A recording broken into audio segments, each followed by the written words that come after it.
All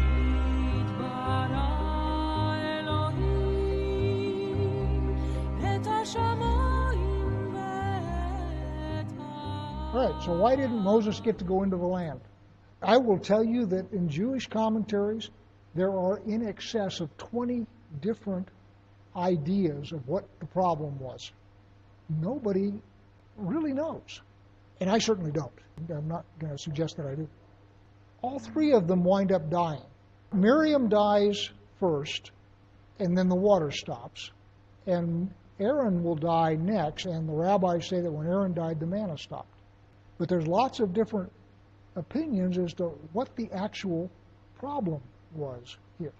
One of the kindest explanations I have seen is Miriam was in many ways the backbone of that family. Because remember, when Moses gets put into a basket and floated down the river, she's the one that follows him. She's the one that then goes up to the Egyptian princess and suggests that perhaps this child could use a Hebrew nurse.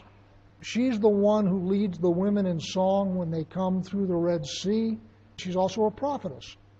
One of the ideas is she may have been the one that held that family together. Moses, Aaron, and Miriam. She just died. And one of the explanations of what's going on here is Moses, in his grief, when confronted one more time, these people are in his face, and his sister has just died. And he isn't thinking with his most patient hat on. And the other part of that is, if God didn't want him to hit the rock, why did God tell him to take his staff? God says, take your rod. It isn't something that he just sort of decided to do on his own. God specifically directs him to. So here you have Moses, who is probably deeply grieving about the death of his sister, has these people in his face nattering at him, are we there yet? And he's got the rod in his hand that God told him to take. And 40 years ago, that's what he did. So there he goes again. He wasn't thinking straight. But in all the literature, I think Rabbi Sachs says there's at least 20 different opinions of what the problem is. And the other half of that is, what did Aaron do? I mean, he didn't do nothing, right?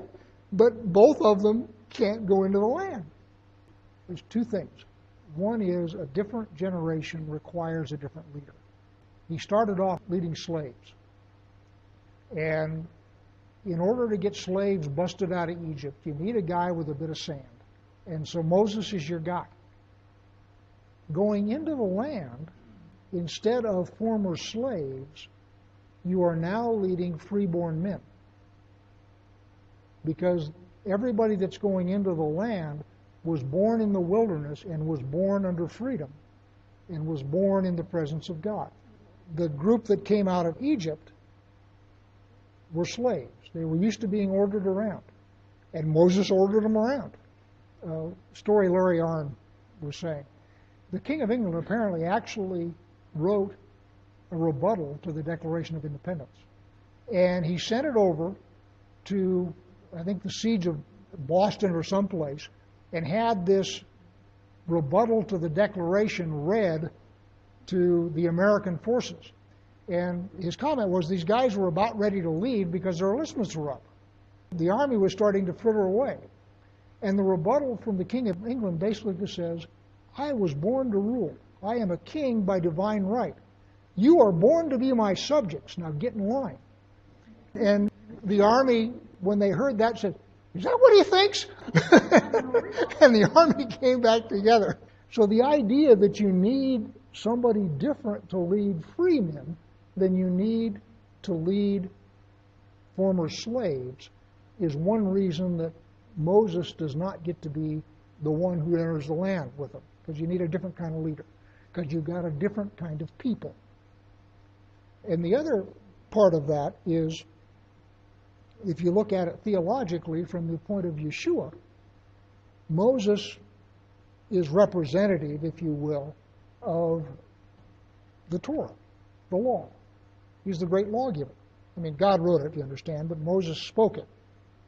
So Moses is the law, the 5 books.